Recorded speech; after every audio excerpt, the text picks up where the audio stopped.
말씀, 고린도후서 강해 3 속에서의 71번째 시간이 되겠습니다. 7번째 의의 병기를 배우고 있습니다. 진리의 말씀, 그 2번째 시간인데요. 고린도후서 6장 6절과 7절의 말씀 함께 본문 봉독하도록 하겠습니다. 같이 읽겠습니다. 깨끗함과 지식과 오래 참음과 자비함과 성령의 감화와 거짓이 없는 사랑과 진리의 말씀과 하나님의 능력으로 의의 무기를 좌우에 가지고. 네, 아멘. 우리가 지난주에 하나님께서 왜 우리에게 의의 무기를 주셨는가, 또 그렇게 주시기를 원하시는가, 그것은 우리가 이 땅에서 승리하기를 원하신다는 거예요. 우리가 승리하기 원한다. 그런데 그 승리의 방식이 우리의 통념이나 우리의 상식이 아니라 하나님의 방식으로의 승리죠. 그러니까 하나님께서 원하시는 그 승리의 모습이 있어요. 그러니까 우리가 누구를 정복하고 때리고 폭력을 가해서 지배하고 다스리는 게 아니라 하나님의 주시는 은혜와 능력을 따라서 지배하고 다스리는 거죠. 이건 전혀 다른 양상이죠.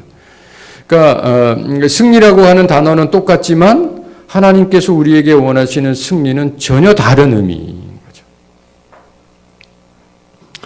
그렇게 우리가 하나님의 방식으로 승리하기 위해서, 즉 하나님의 섭리를 따라 살아갈 때에 우리가 잊지 말아야 되는 게 있는데, 그것은 바로 역사를 하나님이 주관하신다는 거예요. 그래서 역사를 주관하시는 하나님의 그 패턴을 우리가 알아야 합니다. 익히 말씀드렸다시피 이 성경 자체가 역사의 이야기입니다. 역사서입니다. 그러니까 이스라엘의 역사, 인류의 역사, 태초에 일어난 역사, 또 신약 시대에 일어났던 그 이스라엘이라고 하는 그 작은 땅에서 일어난 역사, 또한 이후에 예수님께서 다시 오실 것에 대한 새 하늘과 새 땅의 역사, 이 역사를 우리가 하나님께로 배우고 그 역사를 주관하시는 하나님의 패턴을 따라서 그 역사의 그 흐름 가운데 내가 하나의 점이 될 텐데, 내가 그 어떤 하나님의 그 섭리의 흐름 속에 있는지 그것을 알아야지 우리가 신앙인으로서 이 땅에서 빛과 소금의 역할을 감당하고, 또한 시대에 뒤떨어진 교회의 모습과 또 시대에 역행하는 모습이 아니라 하나님의 섭리를 주관하며 또한 리드할 수 있는 그런 어떻게 보면 시대를 앞장서는 그런 성도들이 되어야 한다는 거예요. 보통 우리가 그 교회하면, 교회는 늘 정통을 지켜야 되고 고전적이고 뭔가 엄숙해야 되고, 그러니까 세상과는 좀 달라야 한다 이렇게 생각을 하는데, 분명히 세상과 달라야죠. 그러나 세상과 뒤처져서 다른 게 아니라 세상보다 앞서가서 달라야 합니다. 전혀 다른 거예요. 뭐 한때 교회 피아노를 드리는가 마는가, 교회 드럼을 드리는가 마는가, 교회 전자 음악을 드리는가 마는가, 뭐 이런 거 가지고 교회가 분란을 가지고 또 싸울 때가 있었죠. 그건 참 어리석은 거죠. 그런 양식의 어떤 고민이 아니라 하나님께서 이 땅을 어떻게 섭리하고 계시고, 또한 우리는 그 가운데 어떤 흐름을 타고 있어야 되며, 또한 우리는 그 흐름을 어떻게 만들어 가야 되는지에까지 우리의 생각과 상상력은 미쳐야 합니다. 엘빈 토플러는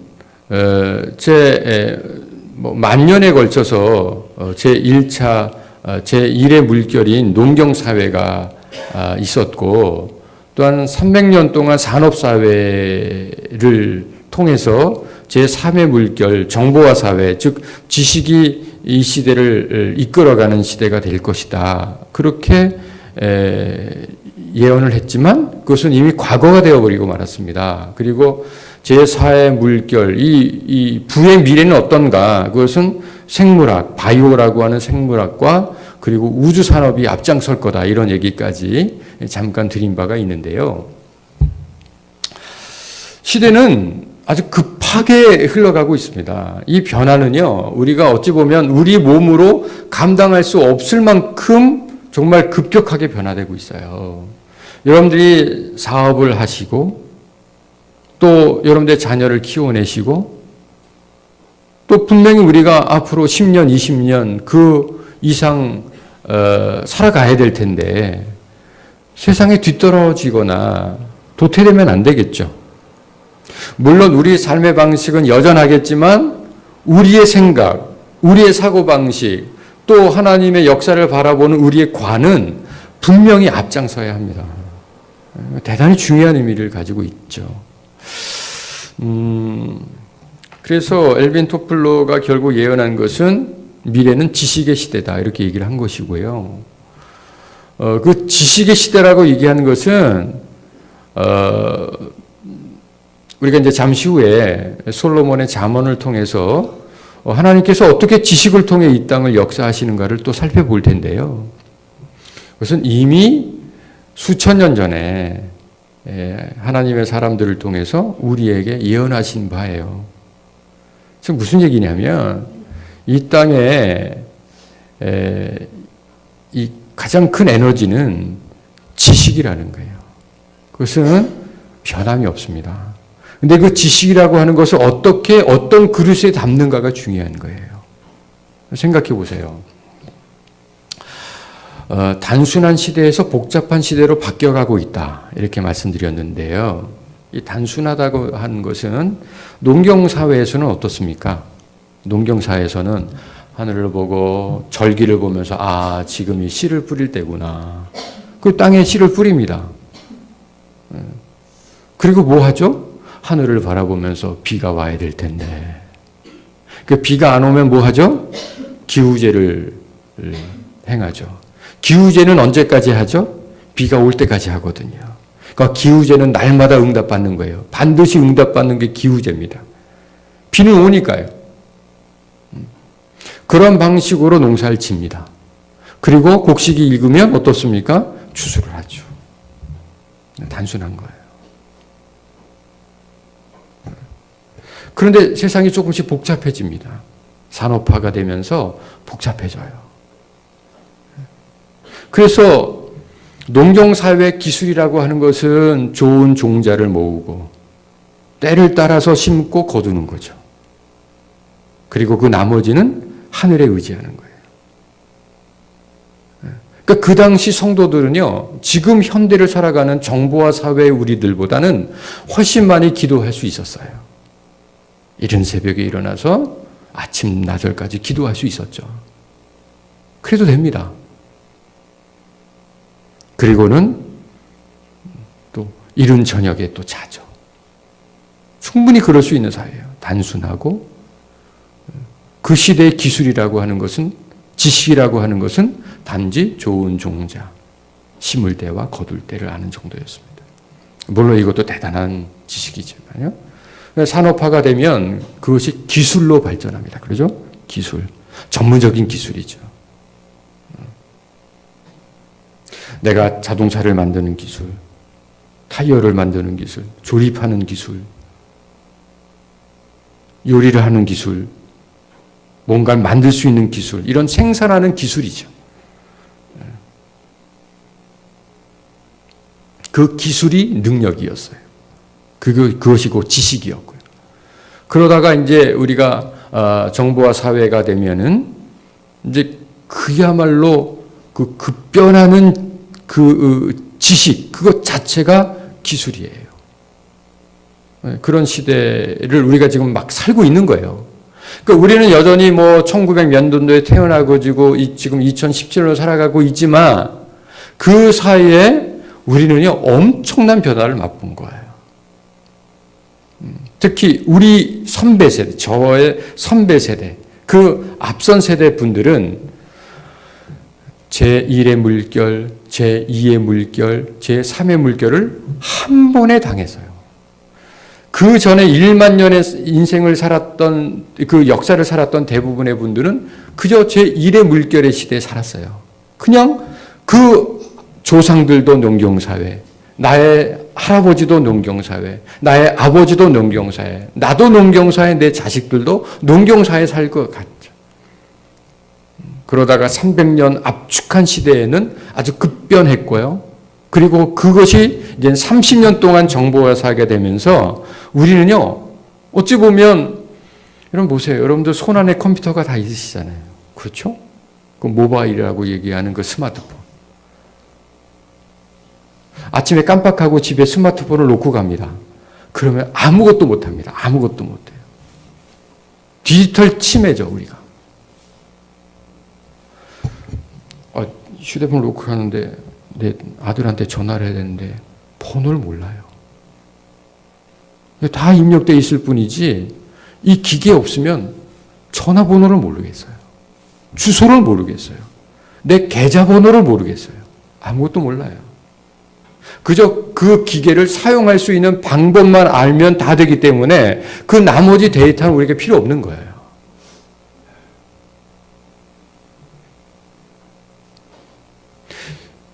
이게 이렇게 바뀐 게 얼마 안 됐잖아요.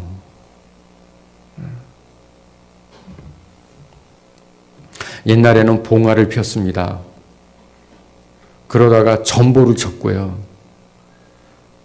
그것이 전화기가 됐고요. 그 전화기는 마을마다 하나가 있었고요. 그러다가 집집마다 전화기가 갔고요. 그 전화기가 카폰이라 그래서 자동차에 달리기 시작했죠. 제가 처음 전도사로 부임했을 때 지금 원로 목사님이신 그 당시 담임 목사님 차에 카폰이 있었어요. 엮기만한, 이따만한 카폰. 태어나서 처음 봤죠. 이야, 어떻게 자동차에 전화기가 달릴 수 있었는가. 그런데 이제 그 전화기가 공중전화 옆에서 걸 수 있는 전화기가 되었고, 이젠 공중전화기 옆에서도 공중전화가 없어도 아무데나 전화를 할 수 있는 시대가 되었고, 이제는 그것이 세계 곳곳으로 전화할 수 있게 되었고, 이젠 전화기가 없어도 손목에 시계만 달고 다니면 그 내용이 다 할 수 있게 되었고, 이 변화가 그야말로 우리나라에서 몇십 년 안에 다 이루어진 거예요. 아니, 십수년 안에 다 이루어진 거예요. 앞으로의 변화가 얼마나 급격할까는 우리가 상상할 수 없을 정도라는 거죠. 그 미국의 제일 큰 그 전자상거래 회사라고 하면 어느 회사를 여러분들이 아시고 계시죠? 제일 긴 강, 아마존 강, 제일 큰 전자상거래. 그래서 아마존이다. 이렇게 얘기를 했어요. 그래서 제프 베조스가 이제 20여 년 전에 이제 아마존 회사를 창립을 하죠. 그래서 이제 뭐 어떻게 보면 이게 서구 사회에서 제일 큰 전자상거래 업체가 되었고요. 지금으로부터 16년 전에 중국에서 마인이라고 하는 사람이 이제 중국에서 전자상거래 업체를 시작합니다. 그게 알리바바 그룹이에요. 그래서 지금 조금이라도 이 모바일에 그리고 인터넷에 익숙한 분들은 알리바바 하면 우리는 40인의 도적을 생각하는데, 이제 요즘 젊은 세대들은 알리바바 하면 중국의 전자상거래 업체를 생각하는 거예요. 이 알리바바는 하루에 1억 명 이상이 거래를 하는 엄청난 중국 GDP의 2% 이상을 차지하는 거대 기업이 됐습니다. 불과 16년 만에요. 그 마인이 얘기한 거예요. 권위 있는 얘기입니다. 이렇게 얘기를 했습니다. 제조 분야가 과거 20, 30년 동안 규모화, 표준화를 연구해 왔다면 향후 30년 동안은 스마트화, 개성화, 맞춤화를 연구하게 될 것이다. 개성화와 맞춤화에 본격적으로 연구가 시작되지 않는다면 해당 제조 분야는 도태될 것이다. 미래 기술혁명이라 할 수 있는 인공지능 로봇은 전기를 사용하는 것이 아니라 데이터를 에너지로 사용하게 될 것이다. 맞춤화는 철저히 수요에 따른 주문 제작 형태로 변화할 것이다. 이게 마인의 얘기예요. 중국에서 제일 큰 전자상거래 업체를 이제 만들어 갖고 또 지금도 뭐 그 변혁과 개혁을 끊임없이 해가는 세계 제1의 기업임에도 불구하고 그가 말하는 게 뭐냐면 앞으로 시대는 지금까지는 뭐 규모의 경제였잖아요. 규모의 경제.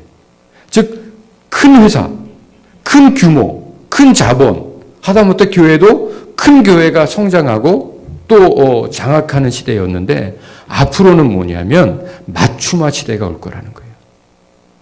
개인 수요에 맞추는 거죠.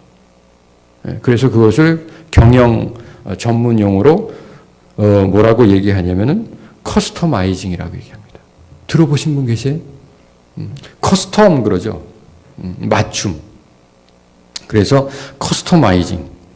그래서 이건 뭐냐면 고객 요구에 따라서 제품을 만들어주는 일종의 맞춤 제작 혹은 서비스를 얘기해서 커스터마이징을 얘기합니다. 이게 왜 중요한가 하면은요. 이제 우리 임석규 집사님도 앞으로 이제 11월 중에 그 식당을 이제 새롭게 창업할 텐데요. 여러분들이 사업을 한다든지 또 직장을 뭐 다닐 수도 있겠죠. 그러니까 여러분들이 사회생활 하실 때 이제 앞으로의 산업은요 이렇게 변화할 거라는 거예요. 대량 생산, 표준화, 모든 것이 많고 큰 것이 이제 최고였던 시대에서 이제는 소수, 맞춤, only one, 세상에 단 하나 있는 내 거라고 바뀐다는 거예요. 아마 교회도요, 이제는 무조건 메가 처치, 즉 큰 교회 우선주의에서 아주 규모 있는 정도의 교회 단위로 세분화될 겁니다. 앞으로 10년 안에 우리나라에도 거대 교회들이 이제는 분화할 거예요.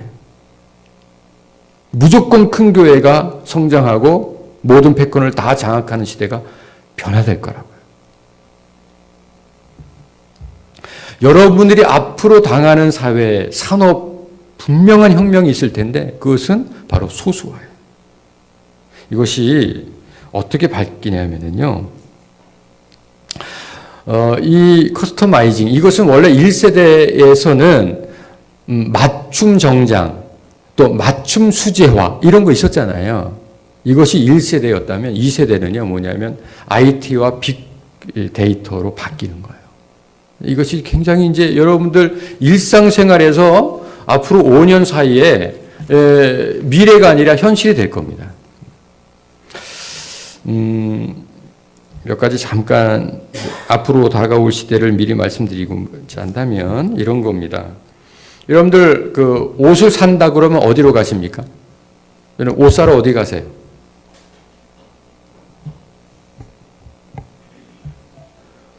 임석규 집사님 옷 사러 어디 가세요? 백화점 가시죠. 김봉수 집사님 옷 사러 어디 가세요? 네? 인터넷 사세요.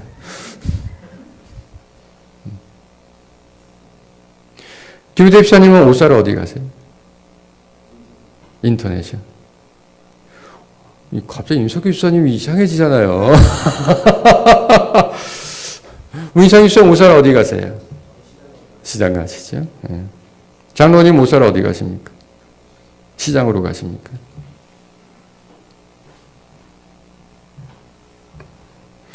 그러면 김유태 집사님 인터넷에서 어떻게 사세요? 옷을?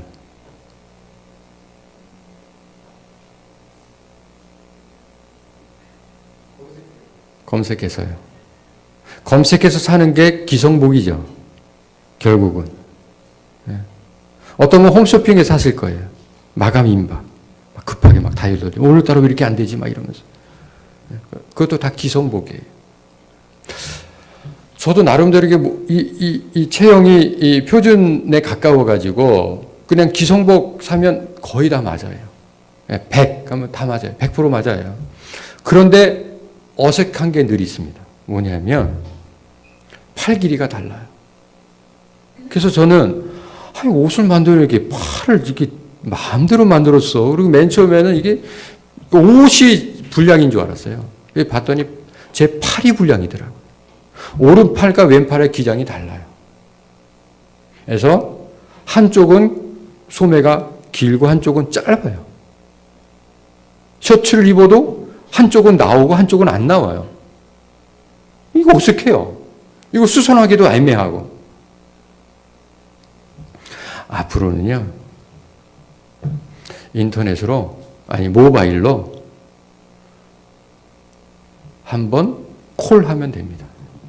그럼 어떻게 하냐면, 그 회사 사람이 나옵니다. 이게 처음이에요. 나와서 신체 치수를 잽니다. 재요. 그리고 선호하는 색깔과 디자인을 굉장히 많은 데이터에서 고르게 합니다. 그걸로 끝이에요. 그러면 상품이 옵니다. 받기만 하면 돼요. 첩부만 하면 돼요. 그 다음부터는 이제 그 회사에서 거꾸로 옵니다. 나에게 가장 유행에 맞고 내가 원하는 방식으로 계속해서 발전된 디자인과 그리고 제품을 철에 따라, 계절에 따라 맞춰서 제안을 합니다. 그럼 나는 오케이만 하면 됩니다. 그런데 몸에 딱 맞고 내가 가장 원하는 세상에 단 하나 있는 옷을 내가 입습니다. 아, 이거 비싸겠지. 그게 돈 있는 사람이나 하는 거겠지. 옛날에도 맞춤은 돈 있는 사람만 했지요.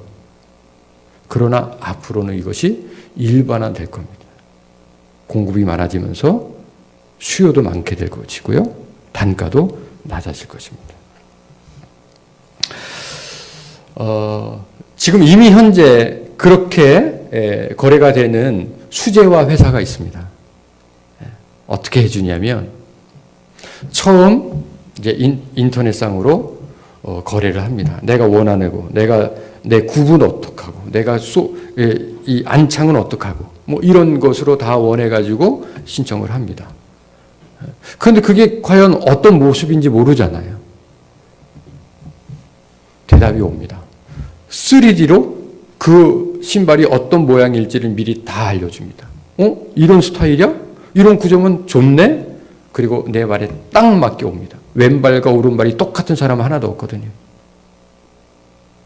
세상에 단 하나 있는 내가 원하는 내가 가장 선호하는 그 신발 하나가 나에게 옵니다. 이게 이미 현실화가 돼 있어요. 옷도리도 그렇고요. 옷도 그렇고요. 속옷도 마찬가지고요. 내 신체 가장 잘 맞는 것 이미 데이터에 들어가면 그것이 나에게 그것이 어디까지 발전했냐면요. 여러분들 화장품 어디서 사십니까? 화장품. 현아 선생님 화장품 어디서 어떻게 사요? 화장품. 매장에 직접 가서 이렇게 해보고 하죠. 우리 박소연 선생님은 어떻게 사요? 화장품. 인터넷으로요. 그것도 다 기성으로 나와 있는 것 중에 내가 고르죠.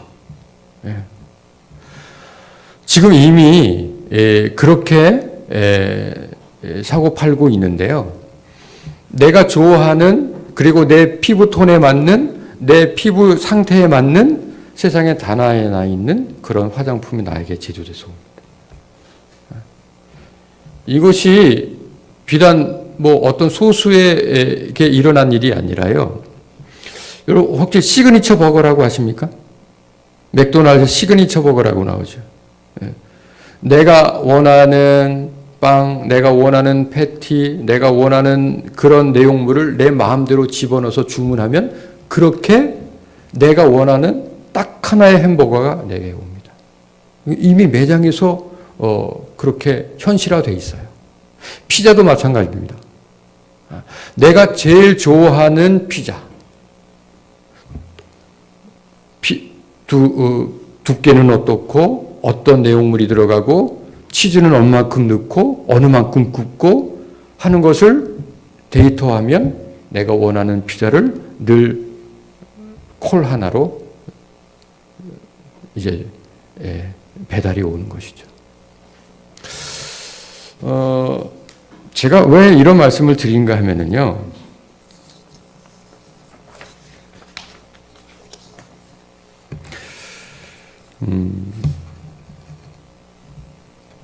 앞으로 우리의 시대는요, 이미 그런 실험이 십수년부터 있었는데요. 작은 교회 운동이 일어나고 있습니다. 심지어는 이제 그 서울과 가까운 교회에 아주 작은 평수의 교회당을 칩니다. 그 교회당 평수가 3평이에요. 그래서 딱 5명 들어가면은 아담한 교회를 칩니다. 그리고 담임 목사님이 주말에 그 교회에 내려가셔서 딱 5명 손들고 함께 예배 드리는 거예요. 그리고 그 예배를 끝나면 함께 식사를 하고 함께 인생을 나누면서 함께 지난주에 일어났던 일들을 나누는 거예요. 그러면서 철저히 인격적인 교제와 그리고 그 말씀이 1대 다수의 선포가 아니라 1대 1의 교제가 되는 거예요. 그런 운동들이 이미 일어났어요. 근데 안타까운 것은요, 그게 너무 선풍적이고 아주 신선해가지고요, 그 교회가 너무 부흥됐다는 거예요. 그래서 처음에 의도와는 전혀 다르게 지금 300명 이상이 모인다는 거 아니에요? 그러니까 어쩔 수 없는, 그만큼 이 시대에 요구가 있다는 거예요. 그냥 수만 명이 모이고 수천 명이 모여가지고 그 규모에 압도당해가지고 무슨 황홀경에 빠지고 뭐 이런 뭐 텔레비에 나오는 엄청나게 유명한 목사님, 나는 그 교회에 속한 성도라고 하는 어떤 그 프라이드를 가지는 게 아니라 정말 주의 종을 통해서 1대1의 관계와 내 인생을 함께 나눌 수 있는 믿음의 동반자와 그리고 삶의 동반자로 나가는 교회. 그런 교회의 모델이 바뀌어 나가고 있다. 이미 바뀌어 나가고 있어요. 전 그런 의미에서 여러분들은 좋은 교회를 택했다고 봅니다.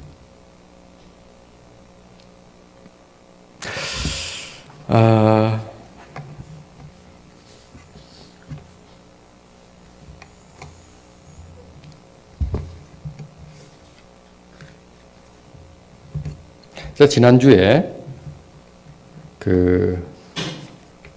여호와 삼마, 그래서 하나님의 이름을 제가 소개해드렸어요. 여호와 삼마, 그게 어떤 뜻이라 그랬죠? 여호와 삼마, 하나님이 거기 계신다. 하나님이 거기 계시다. 죄악으로 말미암아 하나님께 버림받았던 이스라엘에게 하나님께서 새로운 예루살렘을 통해서 하나님이 거기 계시다는 것을 알려주셨고, 또한 버림받은 이스라엘 백성들에게 다시 한번 회복의 은혜를 주시겠다고 하는 그 이름이 여호와 삼마예요. 그 여호와 삼마가 이미 수백 년 전에 이사야 선지자를 통해서 예언되어졌어요. 그 이름이 임마누엘이에요. 우리와 함께 하시는 하나님이라는 거예요. 그 임마누엘의 하나님이 또한 예수님을 통해서 마태복음에서 이미 우리에게 이루어졌다고 말씀하셨어요. 그래서 우리는 예수님의 이름을 임마누엘이라고만 알고 있지만 사실은 그 임마누엘은 하나님의 이름이에요. 하나님이 우리와 함께 하신다는 거예요. 그런데 한번 여러분 생각해 보세요. 하나님이 우리와 함께 하신다? 우리와 함께 하신다? 우리가 가는 곳마다 하나님이 함께 하시고 우리가 거하는 그곳에 하나님이 역사하신다? 과연 그 정도의 의미일까? 그렇지 않습니다. 이 임마누엘은 여호와의 임재에 대한 강력한 표현이거든요. 여호와의 임재, 하나님이 함께 하신 것, 하나님이 역사하시는 그것을 여호와 임재라고 얘기하는데, 그 여호와의 임재의 가장 강력한 표현이 임마누엘이에요. 우리와 함께 하신다는 거예요. 그러니까 하나님이 역사에서 주관하시고 하나님이 국가를 통치하시고 하나님이 온 인류를 섭리하신다고 하는 그 크신 하나님, 그러나 그 하나님이 나와 아무런 관계가 없다면 그 하나님은 사실은 존재하지 않는 하나님이에요. 근데 그 하나님이 나와 함께 하신다는 거예요. 그래서 여호와의 임재의 가장 강력하고 또한 가장 피부에 와닿는 표현이 임마누엘이거든요. 그 임마누엘이 여러분들 마태복음 1장에서 어떻게 이루어졌습니까? 말씀이신 하나님이 우리와 함께 하신 거예요. 그것이 인카네이션이죠. 도성인신이죠. 성육신.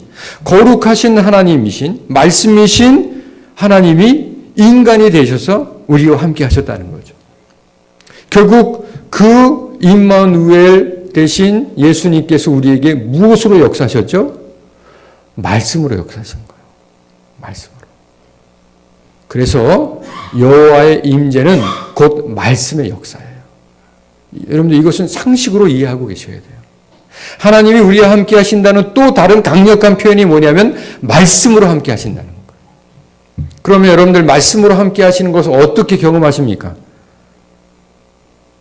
에? 말씀으로 함께 하신다는 것을 여러분들이 어떻게 경험하세요? 여러분들 가정에서 또 여러분들 또 직장에서 계신 곳에서 성경을 펴놓고 말씀을 읽으시죠? 분명히 하나님이 말씀을 통해 우리 역사하시는 거죠. 또 예배를 드리면서 이제 일주일 동안 아니 그보다 더 많은 시간 동안 하나님께서 주의 종을 통해서 준비하게 하신 그 말씀을 듣는 지금 이 시간 이것도 하나님이 말씀을 통해서 함께 하시는 거죠. 또한 그 말씀이 기억나서 우리가 일주일 동안 그 말씀을 묵상하고 또 기억하고 또 오마이갓을 틀어가지고 그 주간에 하신 말씀을 다시 한번 복습하고 하는 것도 하나님의 말씀을 우리가 경험하는 것이죠. 이런 수많은 방식으로 우리는 하나님의 말씀을 경험할 수 있습니다. 이것이 데살로니가전서 2장 13절에서 말씀하신 사람의 말로 듣지 않고 하나님의 말씀으로 듣는다는 것이에요. 그때 하나님의 말씀은 우리 안에서 역사하신다고 말씀하시거든요. 데살로니가전서 2장을 한번 보시죠.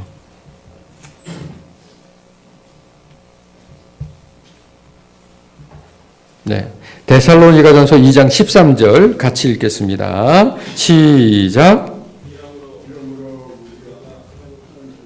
네, 아직 못 찾으셨어요? 네, 찾아보세요. 찾으셨죠?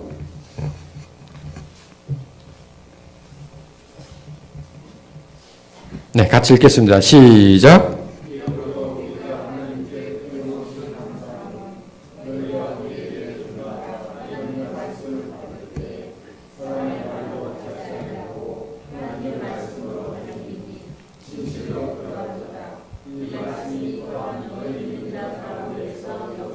네, 하나님 같이 우리 안에 역사하신다 그랬죠. 역사하신다는 건 뭐냐면요, 우리 삶 속에서 구체적으로 일하신다는 거예요. 사업 아이템을 주세요. 또 내가 지금 힘들어하는 그것에 근본적 이유를 주세요. 해법도 주시고요. 또 내 마음을 하나님께서 말씀을 통해서 역사해 주세요. 막 고통스럽고 괴로워하는 내 마음을 위로해 주시기도 하고요. 풍랑이는 내 마음을 잔잔하기도 하시고요. 어느 때는 너무 이렇게 처져 있고 막 이렇게 늘어져 있는 내 마음을 어느 때는 붐업시키기도 하셔요. 뜨겁게 하시기도 하시죠. 이게 말씀이 내 안에 역사하시는 거거든요. 이건 삶의 구체적이에요. 우리가 지금 고린도후서 6장에서 하나님께서 우리에게 의로운 무기를 허락하신다 그랬잖아요.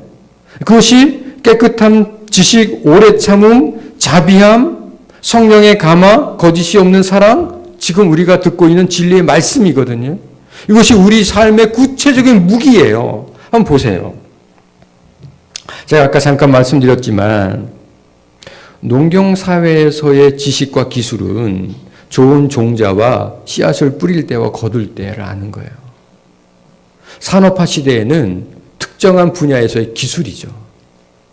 그것이 정보화 사회에서는 이것이 이 수많은 홍수와 같은 정보 속에서 나에게 필요한 정보를 끄집어내는 거예요. 이것이 기술이에요. 이제 소수화, 규격화, 맞춤화, only one 시대가 되면 이제 그 하나를 만들어낼 수 있는 기술, 그것이 지식이에요. 그 가운데 하나님의 말씀은 우리에게 엄청난 능력과 무기가 됩니다. 한 예를 들어보죠. 의사. 그러면 여러분들 의사에게 원하는 게 뭡니까? 의사에게 기대하는 거. 홍 집사님, 의사에게 기대하시는 게 뭐죠? 의사 하면 뭘 잘해야 돼요? 잘 고쳐줘야 되겠죠. 진단을 잘해줘야 되겠죠. 진단 잘못해주면은 뭐 그야말로 남의 다리 긁는 정도가 아니라 사람을 죽일 수도 있으니까요. 또 수술을 하는 의사에게는 수술을 잘해줘야 되겠죠. 뭐 등등 의사에게 기대하는 게 있죠. 그래서 여러분들이 이제 어떤 병원을 가는가는 어떤 의사가 실력이 있는가였어요. 근데 지금은 단지 거기에 멈추지 않아요. 뭐냐면 의사가 친절해야 돼요. 그 친절하다는 건 뭐냐면은 내 상태를 잘 설명해 줘야 돼요. 그냥 알지도 못하는 영어로 휘갈겨 가지고 그냥 뭐 약 줘갖고 시키는 대로 먹으라고 하는 시대가 아니라 이제 앞으로는 소수와 맞춤화가 돼가지고 나한테 맞는 처방과 나한테 맞는 치료의 방법을 제시하고 함께 고민하고 함께 상담해서 가장 좋은 치료를 해줄 수 있는 의사가 가장 능력 있는 의사가 돼요. 한 10년 사이의 병원의 모습을 여러분들이 한번 생각해 보세요. 개인 병원. 10년 전에는요, 간호사들도 불친절하고 의사는 퉁명스럽게 짝이 없어가지고 그냥 아들 뻘 되는데도 그냥 부모 뻘 되는 환자에게 반말 찍찍하고. 지금 어떻습니까? 재성 없이 살가운 아들처럼 딸처럼 그렇게 하잖아요. 친절하다는 거죠. 즉 시대가 원하는 어떤 요구가 달라져요. 여러분 친절함이라는 게 뭔지 아십니까? 여기 의의 무기에 보면 자비함이라고 하는 게 있어요. 여러분 자비함에서 공부했듯이 이 자비함이라고 하는 것은 어떤 상황에서도 변하지 않고 상대방을 따뜻하게 해주는 거예요. 그래서 이 자비함을 영어로는 kindness라고 그러고 그것은 우리가 온유함과 친절함이라고 얘기를 해요. 이것이 단지 어떻게 안에서 나에게 주어진 역할이기 때문에 어쩔 수 없이 하는 친절함과 우러나오는 친절함은 다르거든. 그래서 우리가 똑같은 병원을 가도 똑같은 증상이 있어서 병원을 가도 이제는 친절한 의사를, 친절한 간호사가 있는 병원을 가게 돼 있어요. 식당으로 한번 보실까요? 전에는 어떤 식당을 가시죠? 최 권사님, 내가 설렁탕이 먹고 싶다. 그럼 어떤 설렁탕 집을 가시죠? 맛있는 설렁탕을 제공하는 집에 가죠. 근데 지금은 맛있게만 한다고 그 집을 가지 않아요. 그래서 데이터에 이미 나오는 건데요. 식당을 결정하는 그 요인을 보면 맛 중요하죠. 절반 이상이 맛이라고 얘기합니다. 그러나 맛만 있다고 식당이 잘 되는 게 아니에요. 고객의 요구를 보면 두 번째가 친절함이에요. 사장과 종업원들의 친절함이에요. 그리고 주차장이에요. 그리고 인테리어예요. 가격도 빠짐이 없고요. 이걸 다 들어줘야 돼요. 옛날에는 맛있게만 하면 다 왔어요. 이제는 맛있게만 한다고 되는 게 아니에요. 그런데 이제 앞으로는요, 여기서 하나 더 가야 돼요. 커스터마이징이에요. 어떤 식당? 옛날에 이거 있죠. 동네 맛집으로 유명한 데는 이 고객과 주인이 가족과 같아요. 그 왔어? 그거 해주지? 뭐 주문하지 않아도 그 사람 입맛에 맞게 다 해줘. 이것이 이제는 데이터가 돼가지고요.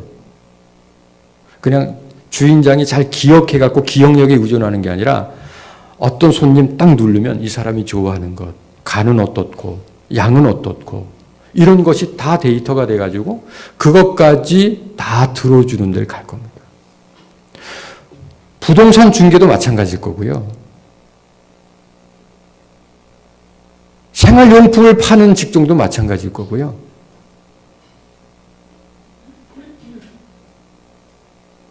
행정사도 마찬가지일 거고요.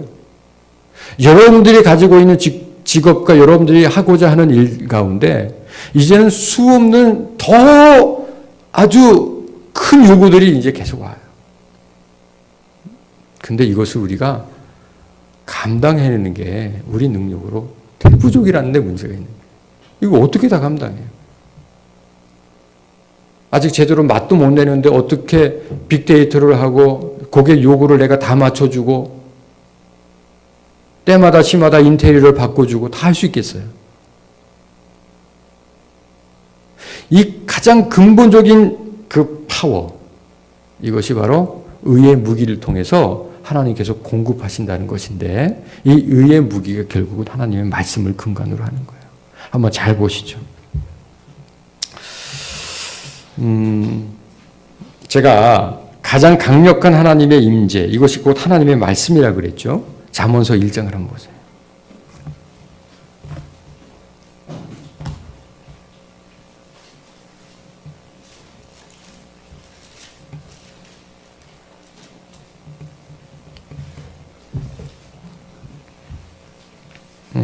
잠언서 1장 2절부터 5절까지만 보겠는데요. 여기 지혜는 결국 하나님의 말씀입니다. 지혜는 하나님의 말씀이에요.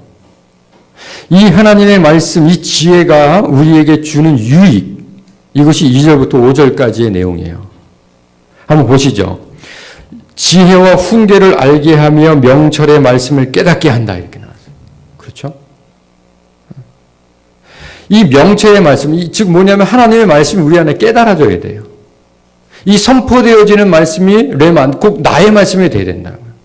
내 사업 영역에, 내 직장, 직종에, 내 자녀들에게 이게 적용되고 이것이 나의 것이 되어야 돼요. 그때 이 말씀이 내 안에서 역사하는 거예요. 내가 상상할 수 없고 생각할 수 없는 아이디어들 내게 주세요.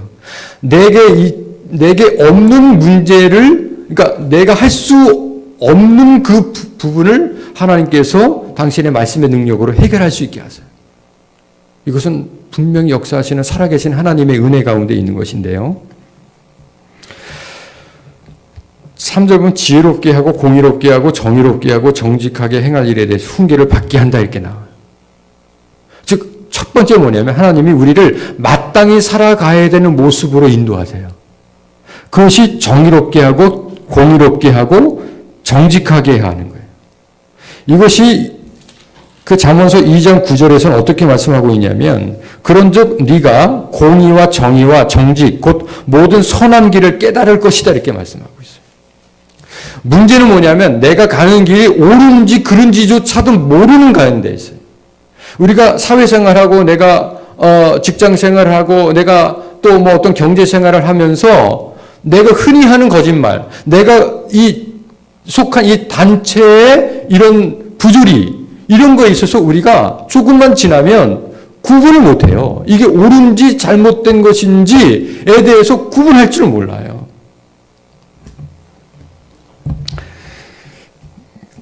잠언서 12장을 한번 보시겠어요?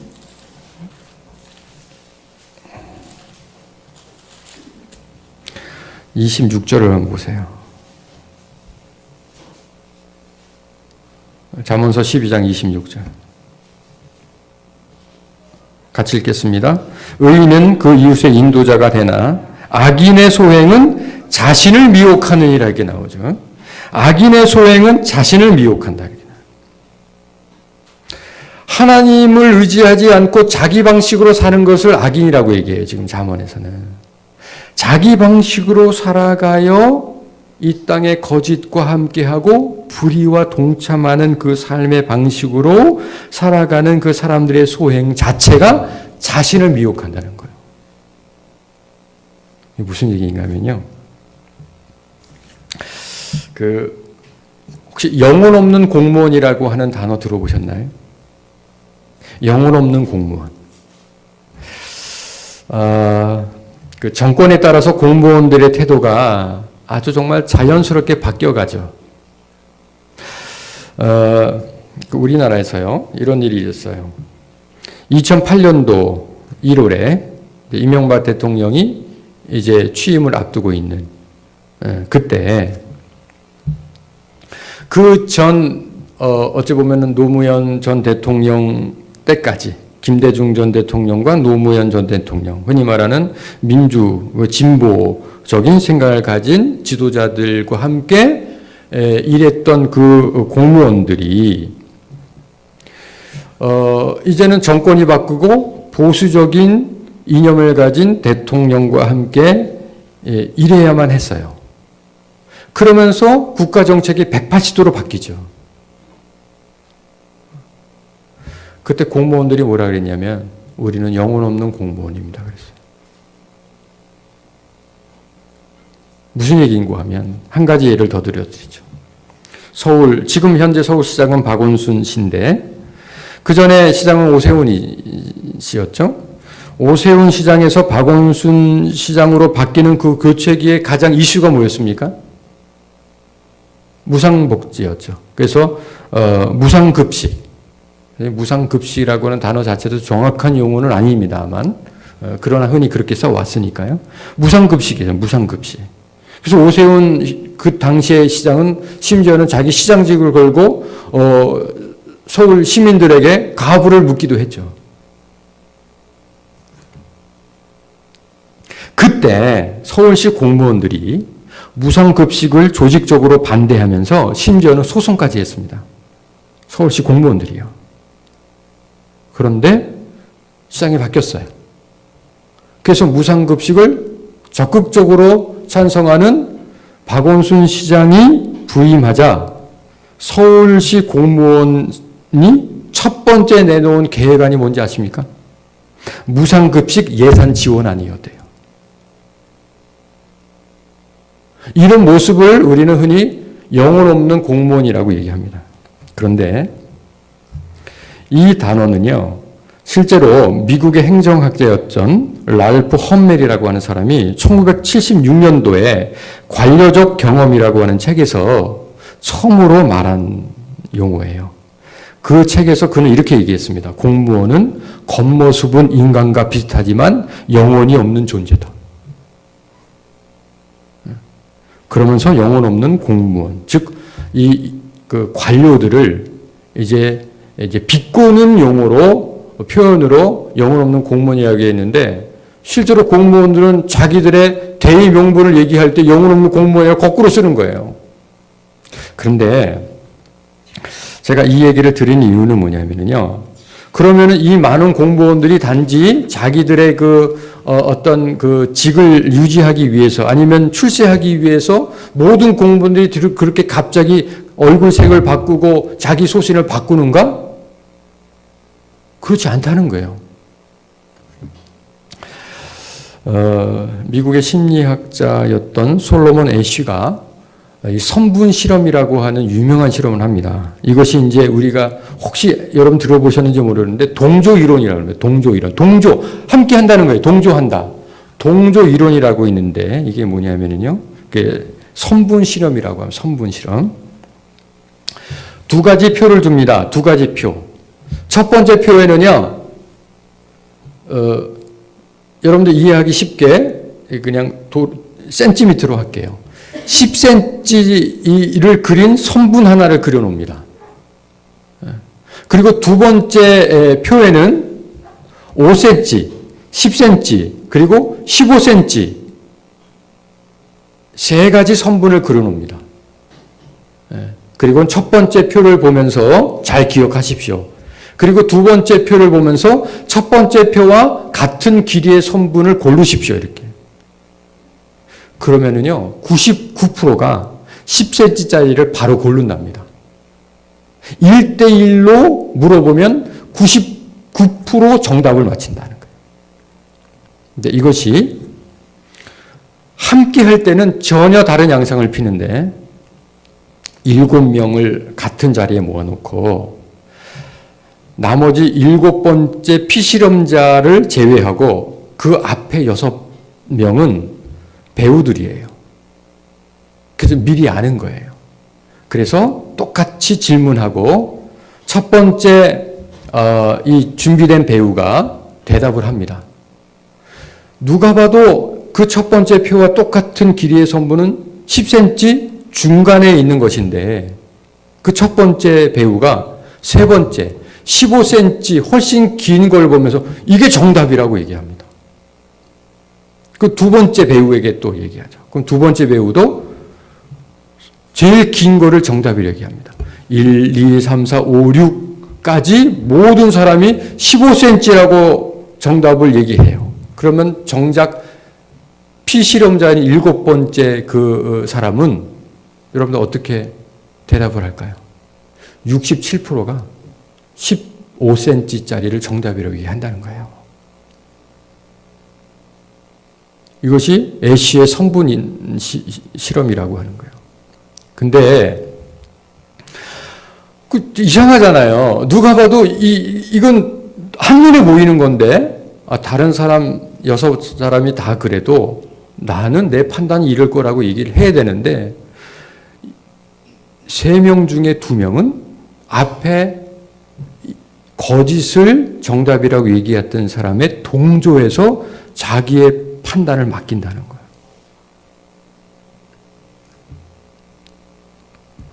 이것이 심리학에서는 대단히 충격적 실험이었습니다. 그래서 후에 그레고리 번즈라고 하는 뇌과학자가 이 실험을 똑같이 합니다. 단지 하나 이 실험을 하면서 이 피실험자, 즉 7번째에 있는 그 피실험자의 뇌 MRI를 계속 찍습니다. 그때 이 정작 피실험자의 뇌 MRI에는요, 보통 이것이 진리다, 아니다, 참이다, 거짓이다를 극명하게 나타나는 지수가 있는데 놀랍게도요, 이 7번째 피실험자의 MRI를 찍어보면 그 오답을 얘기하면서도 그것이 옳다라고 뇌에서 표현을 한다는 거예요. 즉 이것이 인간의 나약함이에요. 영혼 없는 공무원이라고 하는 것은요,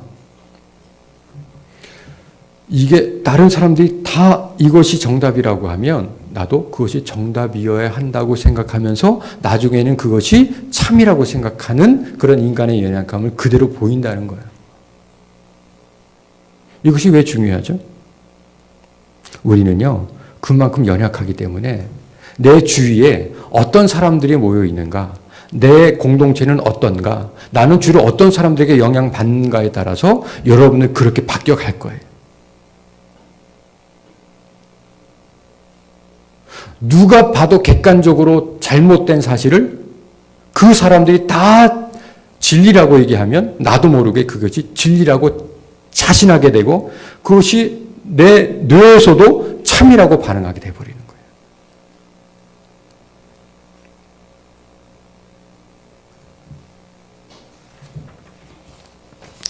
사랑하는 믿음의 용사 여러분,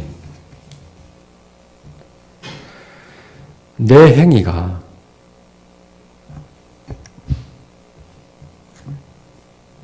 나를 미혹해요. 자신의 행위가 자신을 미혹해요. 내가 한 번 거짓말할 수 있고 2번은 거짓말할 수 있는데 나중에 그 거짓말에 나를 지배해버려요. 내가 진리를 의지하여 살지 않게 돼도 한두 번은 그것이 양심의 가책이 되고 그것이 불편해지지만 조금 지나면 그것이 너무너무 편안해지고 그것이 마치 참인 것처럼 느껴져요. 성경에 구약으로부터 신약까지 일관된 아주 변함없는 몇 가지의 지시가 있습니다. 이것만큼은 하지 말라. 그 중에 하나가 우상을 숭배하지 말라는 거예요. 그런데 내 직장에 가보면 내 직장 동료들이 다 우상 숭배해요. 자연스럽게 그 집단 안에 내가 녹아지면서 우상 숭배가 처음에는 불안하고 불편하고 이것이 죄인 줄 알지만 나중엔 그게 편해져요. 내 뇌가 바뀌어버리고요. 내 판단 기준이 완전히 바뀌어버리는 거예요. 그러면서 오히려 교회에 오면 불편해져요. 이게 우리의 연약함이거든요. 또 하나, 구약으로부터 신약까지 변함없이 우리에게 말씀하고 있는 하나님의 의지와 뜻이 있는데 그게 뭐냐면 뇌물 받지 말라는 거예요. 이것은 불의한 것이라고 얘기해요. 뇌물은요, 그 집단을 망가뜨려요. 그 사회를 망가뜨리는 게 뇌물이에요. 그런데 내가 속한 관료, 내가 속한 직장, 내가 속한 사회가 다 뇌물 주고받으면 리베이트로 그냥 처음부터 끝까지 다 가게 되면은 그것이 대단히 자연스럽게 느껴져요. 그래서 서로 뇌물 주고 뇌물 받아요. 함께 죽는 거죠.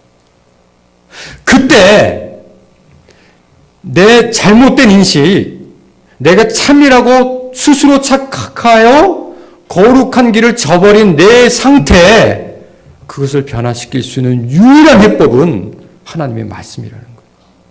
하나님의 말씀이 뇌물 받지 말라고 했다면 그 말씀 앞에 내가 부딪혀서 내 집단이, 내 사회가 뇌물 주고받는 것이 옳지 않다고 판단하게 된다는 거예요.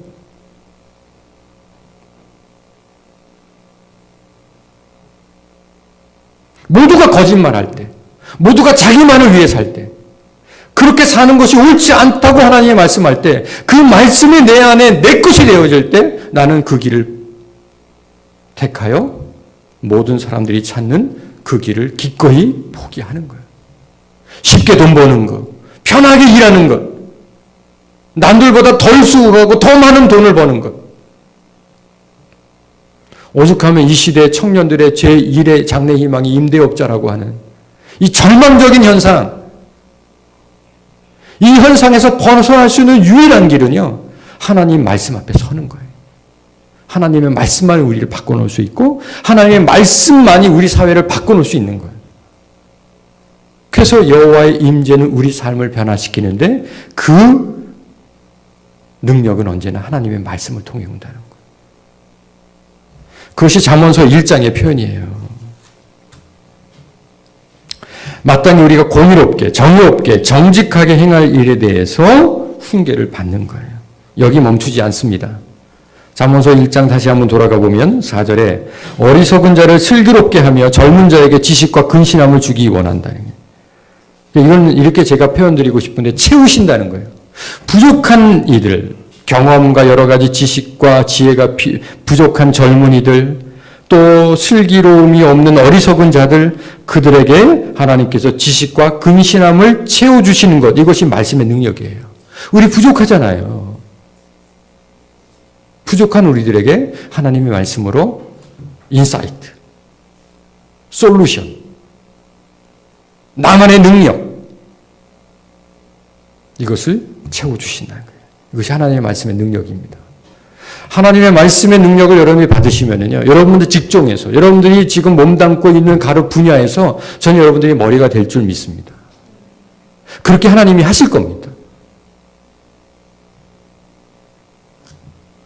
그뿐 아니라 마지막 부분 보면 지혜 있는 자는 듣고 학식이 더할 것이요 명철한 자는 지략을 얻을 것이다 그랬어요. 저는 이것을 이렇게 표현하고 싶은데 더하여 주신다는 거예요.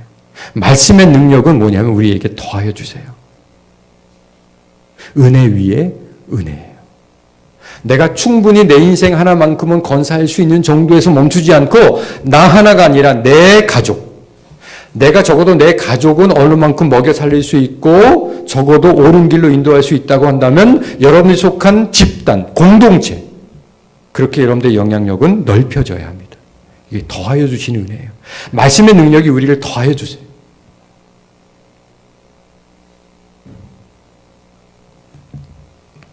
여기서 중요한 단어 하나가 있습니다. 지략을 얻게 하신다는 거예요. 지략. 여기 지략이라고 하는 것은요, 다른 말로 모사라고 얘기하는데요. 우리가 보통 모사꾼 그러죠. 우리는 좀 부정적인 의미를 쓰잖아요. 부정적인 의미. 잔머리 쓰는 거. 본유가 아니라 지유. 본질이 아니라, 그냥 어떤 그냥 잔재주, 잔기술, 잔머리. 근데 여기서 말하는 지략이라고 하는 것은 이 원래 뜻이 뭐냐면요. 핸들이에요, 핸들. 운전장치, 핸들. 방향을 정할 수 있다는 거예요. 모두가 다 비진리, 모두가 다 불의한 길로 가도 나는 의로운 길로 내 핸들을 정할 수 있는 게 이게 지략이에요. 여러분들 삶의 방향을 여러분들 스스로가 정할 수 있어야 해요. 그런데 문제는 우리가 그것이 안 돼요. 제가 잠깐 지금 설명드렸던 애쉬의 어떤 성분 실험에서도 알 수 있듯이 주변의 사람들이 다 그 길로 가면, 많은 사람들이 찾는 그 넓은 문으로 가는 길로 가면 나도 그 길이 진리처럼 느껴지는 거예요. 뭐하러 힘든 길로 가. 물이 너무 맑으면 고기도 못 산대. 좋은 게 좋은 거지. 그게 꼭 하나님의 뜻이겠어? 그러면서 불순물들을 우리 삶에 다 받아들여요. 성령은 끊임없이 우리를 정금같이 연단하기 원하시는데 우리는 오히려 끊임없이 세상의 불순물들을 다 받아들이는 거예요.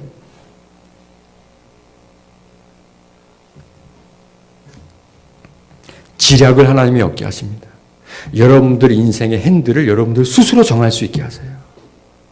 이것이 하나님 말씀의 능력이에요. 본질적인 거예요. 로마서 12장에 세상 풍조에 휩쓸리지 말라 그랬죠. 그 배의 키를 우리가 잡아야 되는 거죠.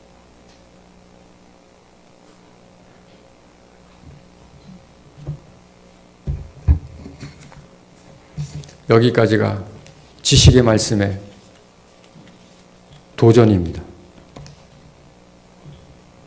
다음 주부터는 구체적으로 지식의 말씀이 무엇인지 우리가 들을 텐데요.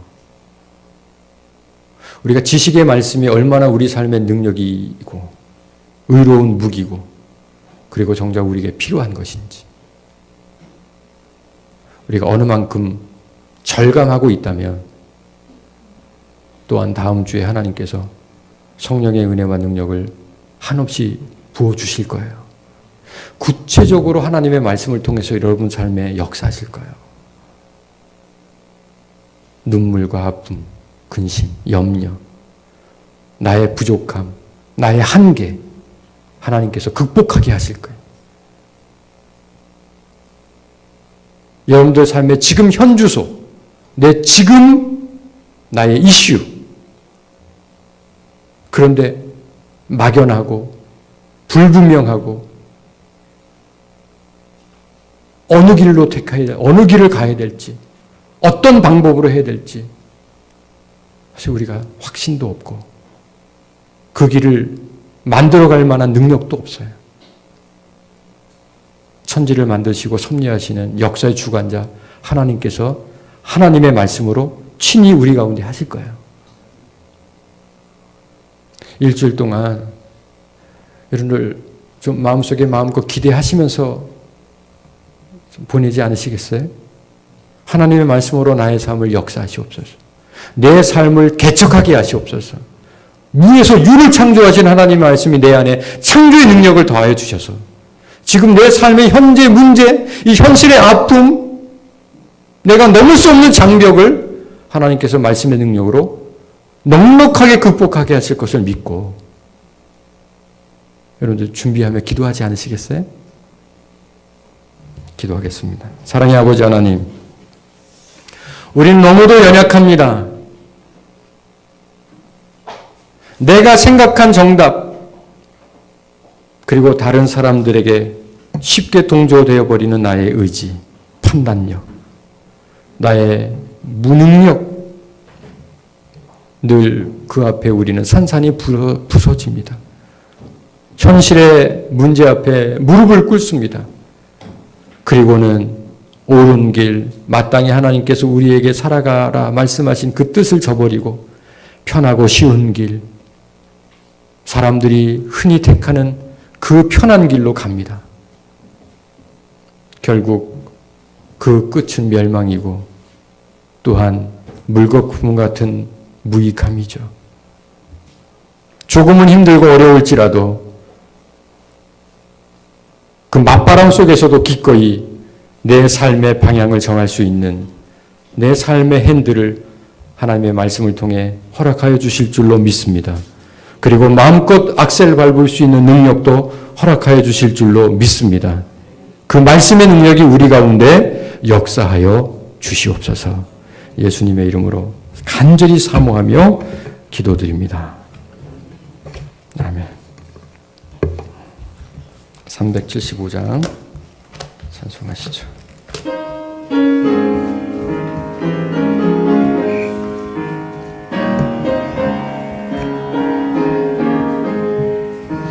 나는 갈 길 모르니 주여 인도하소서.